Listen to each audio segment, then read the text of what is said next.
Xavier Bennett was halfway through a massage when he realized this was the first time in 5 years he hadn't thought about a merger, a board meeting, or blowing up someone's inbox. "I'm sorry, did I press too hard?" a soft voice asked above him. "No," he replied, his voice low, muffled through the face cradle. That was perfect. He wasn't used to saying that word.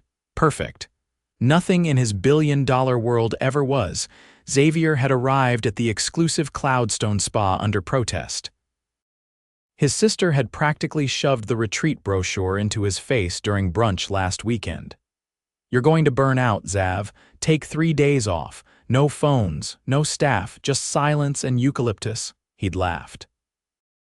Now, lying on a heated massage table in a cedar-scented private suite, he was dangerously close to admitting she was right. The masseuse's hands moved over his shoulders again, strong, practiced, grounding. He hadn't even seen her face, just a name tag when she introduced herself. Willow, Willow. He didn't know why the name stuck. Maybe because her touch didn't feel clinical like most spa technicians. It felt intentional, like she wasn't just treating knots in his back, she was trying to pull the weight right off his spine. "You carry a lot here," she said quietly, pressing into a tight spot beneath his shoulder blade. "Comes with the job." "What do you do?" He hesitated. "I run a company." "What kind?" "A big one." She let out a small laugh. "You don't say," he grinned, eyes still shut. "I'm supposed to be taking a break from that." "Well," she said, "you're doing okay so far, but you're still thinking too much." He opened one eye. "You always this honest with clients?" "Only the ones who forget how to breathe." When the massage ended and she gently tapped his shoulder, Xavier sat up slower than usual, blinking into the soft golden light. She was standing near the towel warmer, tying her dark hair into a loose bun. She was beautiful, not the magazine cover filtered kind. She had that rare kind of beauty that felt real warm eyes, a faint freckle near her cheekbone, no makeup but somehow glowing. And she wasn't trying to be beautiful either. That made her even more dangerous. "You okay?" she asked. "Yeah," he said. "Actually, I think I am." She smiled and gestured toward the robe. "You're all set. There's peppermint tea waiting outside." He nodded but didn't move. "Willow, right?" She tilted her head. "That's me. I'm Xavier, a beat." "Nice to meet you, Xavier." The next morning he asked for her again. The spa concierge raised an eyebrow. "You'd like to book another 90-minute deep tissue with Willow?" "Yes." "Sir, she's usually booked out 3 days, move things around," he said, pulling out his black card. "I'll wait." By the time she walked into the room again, Xavier was already lying on the table, eyes closed, pretending he hadn't been counting the seconds. "You again," she teased, setting her oil tray down. "I figured I needed more help breathing. You're impossible.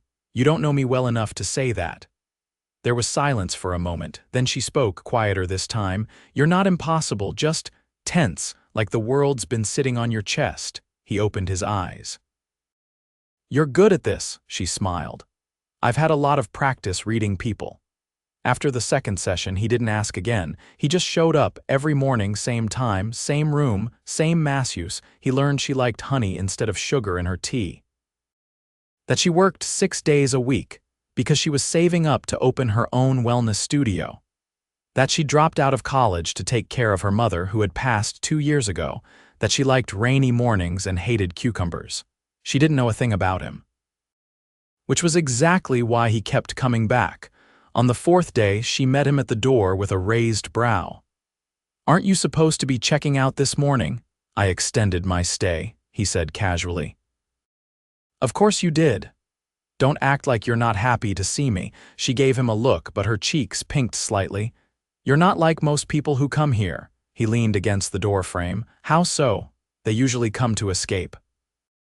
"You seem like you came to remember who you are." That shut him up. Later that night, he found her organizing oils in the spa lobby after hours. She looked up, surprised. "I could get in trouble if someone sees you here. I wanted to talk to you." "About what?" Xavier hesitated for the first time in days. "Dinner," her brows lifted. "You want me to massage you while you eat," he laughed. "No, I want to take you to dinner off-site." "Somewhere nice," she blinked. "You're serious." Very. Xavier, I can't. Clients aren't. I won't be a client anymore. I'm checking out tomorrow. She stared at him. You don't even know me. I know I feel more human around you than anyone else. That's enough of a reason for one dinner. Willow looked down at the small amber bottle in her hand, then back at him. Just dinner, he stepped closer, voice low. For now. She bit her lip, then exhaled. Okay, one dinner. The next night his driver picked her up at exactly 7. Willow stepped out of the car in a simple black dress and flats, her hair curled softly around her shoulders. She looked uncertain, like she didn't belong. But the moment Xavier walked out of the restaurant to greet her, everything in her relaxed. The restaurant was on a hilltop overlooking the lake. He'd booked the entire terrace. A string quartet played quietly in the background. Willow looked around, stunned. Xavier, this is insane. He held out his hand. Come on, it's just dinner, remember, they talked for hours. She asked about his life, and this time he answered. About the company he built from scratch, the pressure, the way he hadn't laughed like this in years. He watched her eyes widen when he talked about the jet he barely used, the penthouse he rarely visited, the boardroom that felt more like a prison than a throne. You're a billionaire, she said, stunned. Unfortunately, the money didn't come with a manual. She stared at him, then shook her head. You're nothing like I expected. What did you expect? Arrogance, coldness, maybe a Rolex, he grinned, pulling back his sleeve. I left it in the room, they laughed. And when the dessert came, he reached across the candlelit table and took her hand. I wasn't planning to meet anyone here, he said. I wasn't planning to fall for a client, she whispered. He leaned in. Are you falling? She looked into his eyes, steady and certain. Yeah. I think I am. And just like that, Xavier Bennett, billionaire, CEO, control freak, felt his world tilt in the best possible way. Willow didn't expect to feel nervous around him, not after spending hours with her hands on his back, coaxing tension from muscles like she was sculpting calmness into his body. Yet now, seated across from Xavier in a luxury car that purred silently beneath them, her palms were damp and her heart refused to settle, he glanced over. Too much, the question hung in the air, quiet but sincere. She looked out the tinted window, watching the countryside retreat behind them. I've never had a chauffeur before. You're not missing much. They're only fun if you like being stared at through the rearview mirror. She laughed softly, grateful for the way he diffused the silence. The road curved gently, lined with trees turning gold and rust as autumn settled over the valley. She couldn't shake the feeling that she was being pulled into something far bigger than she'd ever known. Not just his world, but him. Where are we going? She asked. You'll see. They arrived at a stone villa perched on a hill, where lanterns flickered along a gravel pathway and ivy curled around the doorway like an old love letter. A woman greeted them with a nod and led them into a candlelit gallery space that opened into a private dining room. Art covered the walls, abstract, chaotic, beautiful. Willow paused in front of one canvas. This looks like an earthquake made of color. Xavier stood beside her, hands in his pockets. The artist said it was painted after he lost everything he thought defined him. She turned to him. Do you have art like that? His eyes lingered on the painting. I used to think my company was my masterpiece. Now I'm not sure I even know what I'm building. Dinner arrived, rich, fragrant dishes she couldn't pronounce but tasted like they'd been laced with memories. They ate slowly, the conversation drifting from childhood stories to the music they listened to when no one was watching. She told him about the first time she cried during a movie. He told her about the time he missed his own birthday dinner because of a board call that lasted 13 hours. You really didn't leave the table? She asked, incredulous. He blinked once. Didn't even blow out the candles. She shook her head. That's not ambition, Xavier. That's punishment. Maybe I thought I deserved it. Their waiter brought dessert, and Xavier leaned back, watching her. You're different when you're not working, he said. So are you. He studied her as if she were a riddle he'd been trying too hard to solve. I keep thinking I came to that spa to rest, but maybe I came to meet you. Willow looked down at her fork. You don't know what you're saying. I do. You don't. You live in a universe I can't even begin to understand. I've seen it now, the drivers, the private galleries, the way people look at you like you own air. And I hate all of it when you're not around. She stood, suddenly overwhelmed, and walked to the open balcony. Cool air wrapped around her, grounding her in reality. He followed, quiet, keeping a careful distance. I'm not afraid of you, Xavier, she said, resting her hands on the stone railing, but I am afraid of what you make me feel. Because this, she gestured between them, this could burn down everything I've spent years rebuilding. He stepped beside her. I don't want to break anything, I want to build something with you. She turned to him, searching his face. What if we want different things? Then we talk, we fight, we figure it out. But we don't walk away. A gust of wind lifted a strand of her hair, and without thinking, he tucked it gently behind her ear. His touch lingered. I've never done this, she whispered. What? Trusted someone who could disappear into a jet before I even woke up. I'm not leaving, he said. Not unless you tell me to. She didn't. The ride back was quiet. Not awkward, just full of thoughts too big for words.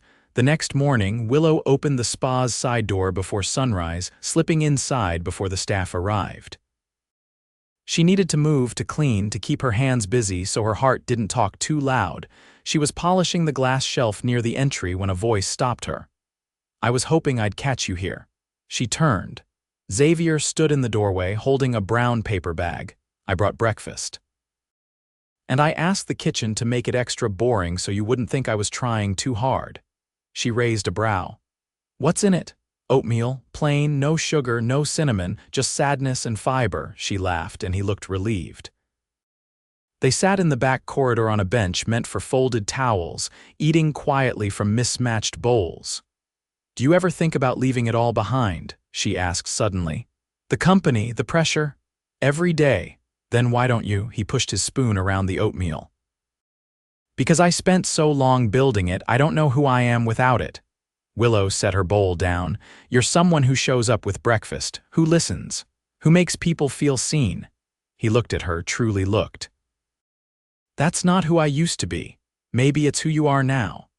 The spa opened slowly that day, but by noon, word had spread that Willow had been seen walking with a guest after hours. The spa director called her in. We have policies for a reason, the woman said flatly. If this continues, you'll have to choose.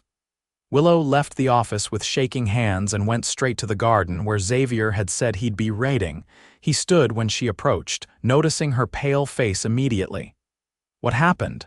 I got warned. They think I've compromised the spa's reputation. His jaw tightened. Because of me? No, because of us. He stepped forward. Walk away, come with me, to where? Anywhere, pick a place, I'll book it. She stared at him. You can't fix this with money. I'm not trying to fix it. I'm trying to give you space to breathe without worrying about losing everything. I can't just disappear with you, Xavier. That's a fantasy. He hesitated. Then let me help you make reality better. Her throat tightened. I don't want to be your project. You're not. You're the only real thing I've found in years. She backed away. I need time. I'll wait. That night, she sat in her apartment above the florist's shop, staring at the envelope Xavier had left in her locker. It wasn't money. It was a small, handwritten note with an address, no pressure. Just a place I go when I need to see the sky. She took the bus the next afternoon, unsure why her feet moved even as her head screamed at her to stop. The address led her to a vineyard on the outskirts of town, where rows of grapevines rolled like green waves under the open sky. Xavier was there, leaning against a wooden post, watching the horizon. I didn't think you'd come. I almost didn't. I'm glad you did. She stepped beside him. You still want different things than I do. I want you. Everything else can change. She looked out at the vines. I've never belonged anywhere. You could belong here. She turned to him slowly. Say it again. You could belong here with me. And for the first time, Willow didn't feel like she was falling into something reckless. She felt like she'd finally found ground. Rich, steady, and warm beneath her feet, the vineyard became their place. Willow visited once, then again. Soon, she found herself there every few evenings, drawn not by the sprawling hills or the silence that blanketed the land after sunset, but by him. Xavier was different here. Not the man who walked through glass towers with 100 names echoing behind him, but someone quieter, still powerful, but without the weight pressing down on his shoulders. He had started restoring the old cottage that sat near the edge of the vines, a place he'd bought years ago and forgotten. It had been abandoned when he found it, sun-bleached and overgrown, but now it smelled of cedar and fresh paint. She helped him sand the windows one afternoon, sleeves rolled up, her laugh echoing across the empty field when the wind knocked over a bucket of nails. "You're terrible at carpentry," she said, brushing sawdust off her jeans. "I'm excellent at delegating," he replied, "but I've never had anyone worth building something with." The words hung between them, neither one willing to reach for them too quickly. They didn't talk about the spa or the fallout that had followed her decision to walk away before they could fire her. Willow had packed up her locker quietly and left her resignation on the director's desk without a word. She told Xavier only after it was done. "I didn't do it for you," she said as they sat on the back step of the cottage, watching the vineyard glow gold in the late afternoon light. "I know," he said. "You did it for yourself." "That's exactly why I respect it." She reached for his hand then, and he laced his fingers through hers, their silence saying all the things they weren't ready to voice out loud, but not everything could be contained in that quiet world they'd built. The past had a way of finding cracks. It came one morning in the form of a call. Xavier had left his phone on the kitchen counter, the only place he could look at it without feeling chained. Willow glanced at the screen without thinking. A woman's name lit up. Cassandra. He walked in seconds later, wiping his hands on a towel. "Your phone's buzzing," she said casually, setting it down. He glanced at the name, then at her. "It's nothing." Willow raised an eyebrow. "Nothing has a name and a call history," he hesitated. "She's part of the board, we dated briefly." "Years ago? Is she calling about the board or about you?" That line's always been blurry with her. Willow folded her arms. "Are you going to call her back?" "I don't want to, but you will." He didn't answer. Later that day he left for the city, a meeting, he said, just one night. She nodded, but something inside her curled tight. The next morning she opened her laptop to check her emails and saw the headline before she could breathe. "Billionaire CEO Xavier Bennett spotted with former flame at charity gala." There was a photo. Xavier in a dark suit, standing beside a woman in a red gown. She was laughing. His hand rested lightly on her back. Willow closed the laptop. By the time he returned, she was gone from the vineyard. He found her 2 days later at a yoga studio above a bakery in town. She was barefoot, dressed in loose linen, instructing a small group of women on breathing techniques. He waited until the class ended before stepping inside. She didn't look surprised to see him, just tired. "You came," she said quietly. "I didn't know what else to do." She nodded toward the mat beside her. "Sit." He did. For a long moment neither of them spoke, then she broke the silence. "Did you think I wouldn't see it?" "I didn't expect it to matter that much." She turned to him, eyes sharper than he remembered. "Then you don't know me at all." "It wasn't a date, it was an obligation. I didn't even know she'd be there." And the hand on her back, was that part of the obligation too? He exhaled. "You think I'm lying to you?" "I think you're used to living in a world where truth is optional. I've never lied to you. You just leave out the parts that get messy." He stood then, pacing the small room. "I don't know how to do this, Willow. I've built empires and sat at tables with men who could crush me in a sentence, but none of that has ever felt as fragile as this." She watched him, unmoving. "Then stop treating it like something you can manage." He turned to her, voice low. "I don't want her, I want you." "Then show me. Choose me, not when it's convenient, not when your schedule allows it, every day, even when I'm angry, even when I'm tired, even when you're afraid." Xavier crossed the space between them and dropped to his knees in front of her, his voice rough. "I don't know how to love halfway. I only know all or nothing, and I was terrified to give you everything because if I lost you, there'd be nothing left." She reached for him then, her fingers brushing his jaw. "Then give me everything, I won't run." He stood slowly, pulling her into his arms. Her head rested against his chest. and for the first time in days her body softened. When they left the studio, the sky was beginning to darken. He held her hand as they walked down the narrow street, past the bakery and the bookstore, past the lives they had almost chosen. That night, he took her to the penthouse he never used. The elevator opened into a space filled with glass and steel, but she didn't see any of it. She saw the piano in the corner, untouched. The paintings leaning against the wall, unframed. The bottle of wine still sealed on the counter. "This place doesn't feel like you," she said. "It never did." He opened a drawer and pulled out a small velvet box. Her breath caught, but he didn't go to one knee. He simply opened it and held it in his palm. "I had this made the week after we met," he said. "Not because I was ready to ask, but because I knew I wanted the option. I've never been sure of anything faster in my life." She stared at the ring. A single stone, deep blue set in gold, not flashy, not loud, just beautiful. "I'm not asking today," he added. "Not unless you want me to." She looked up at him, eyes shining. "Why now?" "Because I need you to know I'm not going anywhere. Even if you say no, even if you need time, I'll be here." Willow reached for the box, her hands trembling.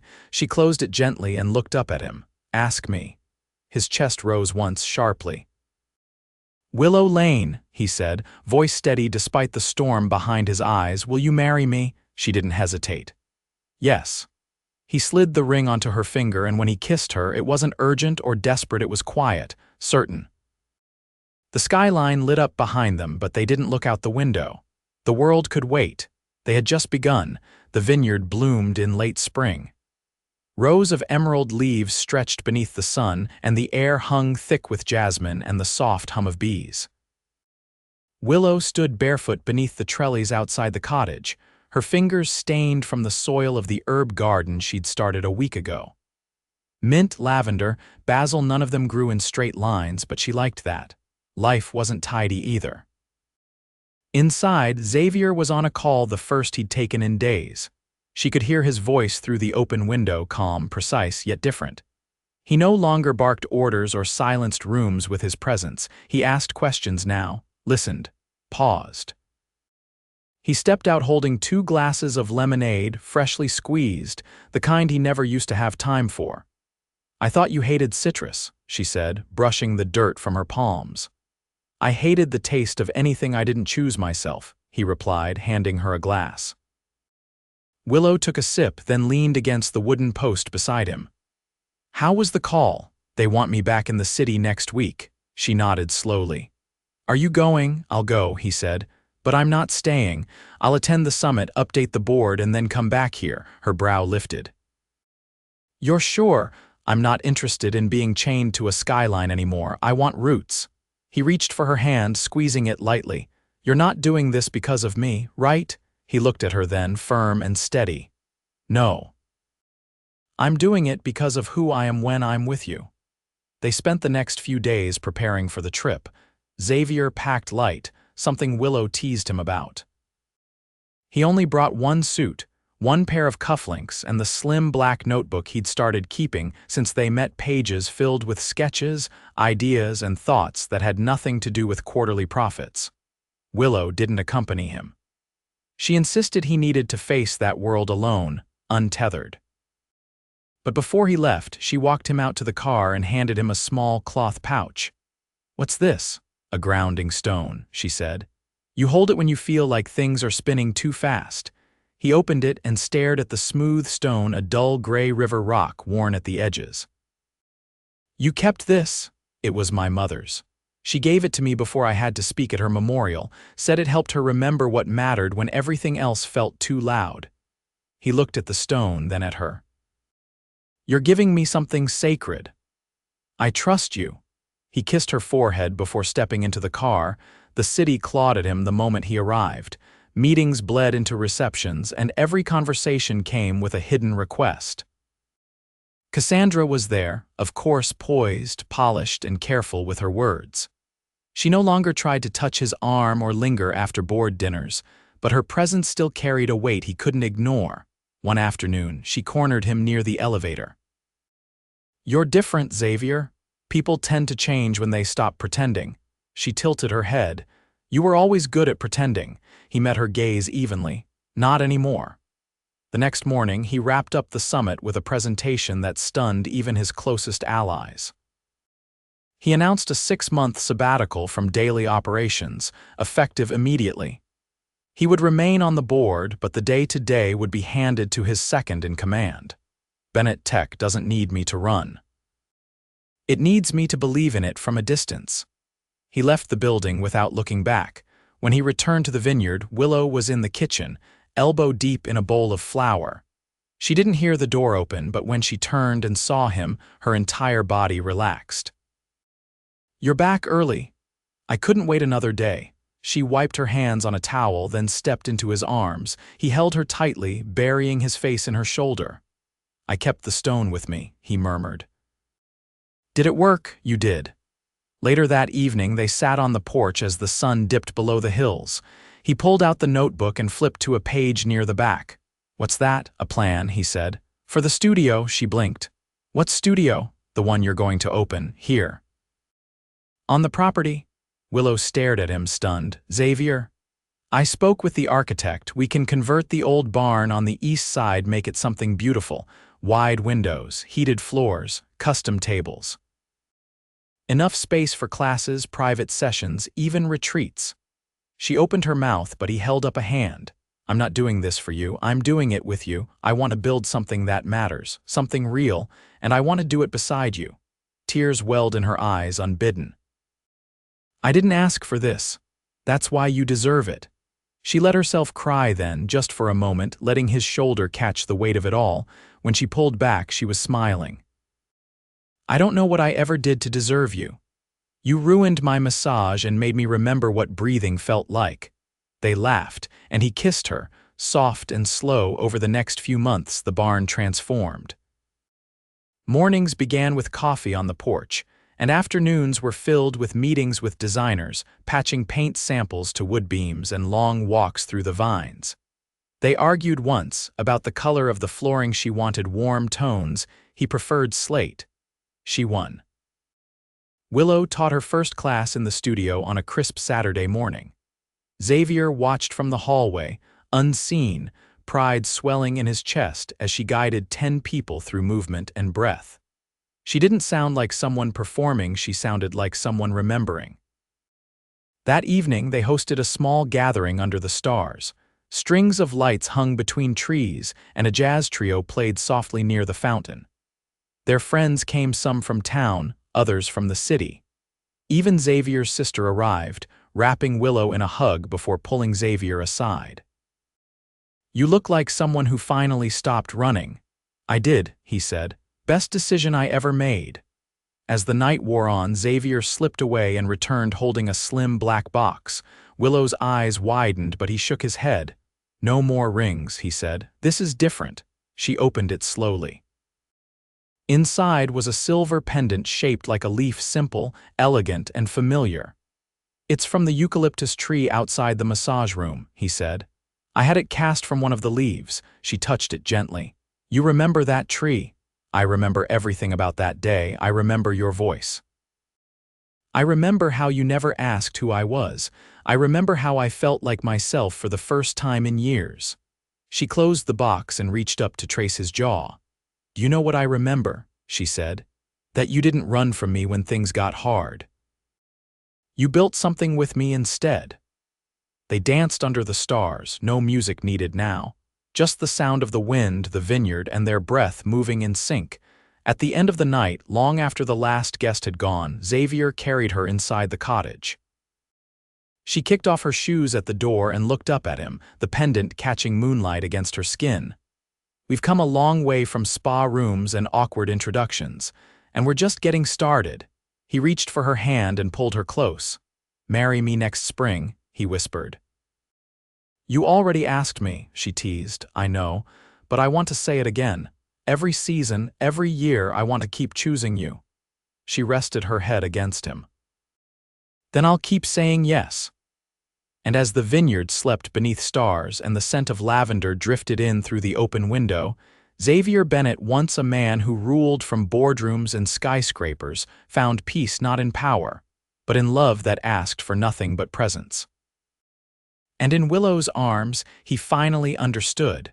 Sometimes, stepping away from the world is the only way to find where you truly belong.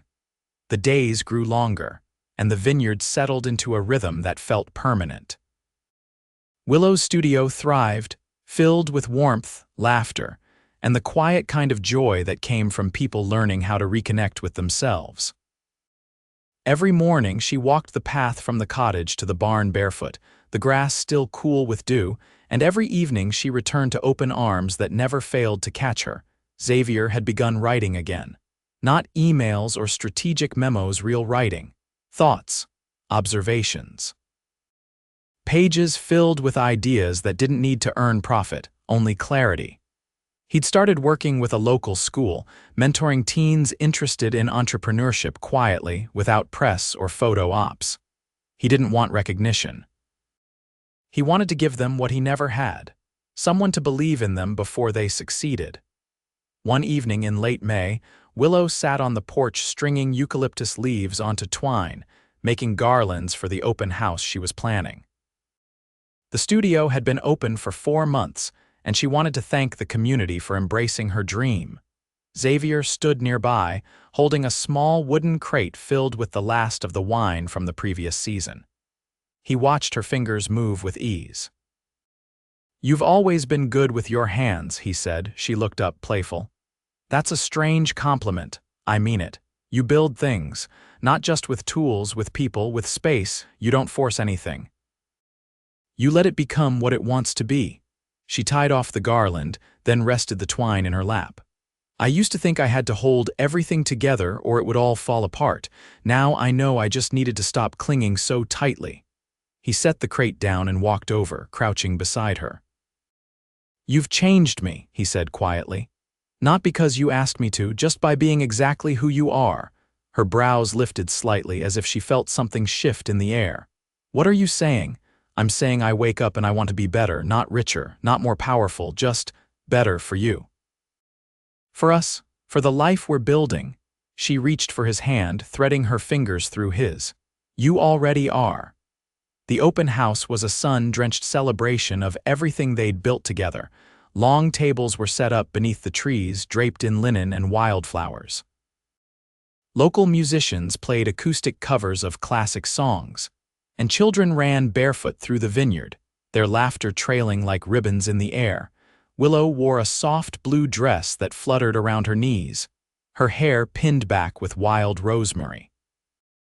Xavier hadn't taken his eyes off her all day. He'd never seen someone so luminous, not in any gala, not in any penthouse. She wasn't dressed to impress, she was dressed to belong, and she did, in every way. As the sun began to dip and golden light scattered through the trees, Xavier stepped up onto the small stage they'd built from repurposed wine barrels. He tapped the microphone once and cleared his throat. "Hi," he said, his voice carrying lightly across the crowd. "I wasn't planning to speak, but then again, I wasn't planning on any of this. Not the vineyard, not the studio, not the woman who changed everything I thought I knew about love." Willow's eyes widened slightly, but she didn't move. "I came here half a year ago because my sister forced me to take a break. I thought I'd last 48 hours. Then I met Willow." A hush rippled across the crowd. She didn't know who I was, or maybe she did and didn't care. Either way, she looked at me like I was a person, not a figurehead or a name on a Forbes list, just a man who forgot how to breathe. He stepped off the stage, the microphone forgotten. The crowd parted instinctively as he walked toward her. "I've spent my life chasing the next thing, the next deal, the next acquisition. But you," he stopped in front of her, his voice lower now, meant only for her, "you made me realize the most extraordinary thing I could ever do is stand still, right here, with you." He reached into his pocket and pulled out a small black box. Willow's breath caught, her lips parting slightly. "I already asked you once, but I want to ask you like this, in front of the people who have watched us grow, in the place we've built, on the land where our future lives." He opened the box. Inside was the same ring he'd given her months ago, but now it shimmered under the open sky as if it had finally found its light. "Willow Lane, will you marry me? Not someday, but soon. This summer. Here." Because I don't want to wait another season to call you my wife." Her eyes filled, but she didn't wipe them. She let them spill, standing tall, unshaken. "Yes," she said, her voice clear. 1,000 times yes. He slid the ring onto her finger again, and this time the applause thundered around them, friends, neighbors, strangers who'd become part of their story. They kissed, not with urgency but with the certainty of people who had already chosen each other long before this moment. Weeks passed quickly as the wedding approached. They didn't hire a planner. They didn't need one. The entire town offered help: flowers from the market, handmade signs from the local carpenter, honey jars from the beekeeper who lived down the road. No one asked for payment. They just loved her, loved them. The ceremony took place beneath the old oak tree at the edge of the vineyard. Willow walked barefoot down the aisle, her dress simple and flowing, her eyes locked on Xavier's. He wore no tie, no cufflinks, just a linen shirt, and the kind of smile that made everyone else disappear. They exchanged vows they'd written separately but somehow echoed the same promises.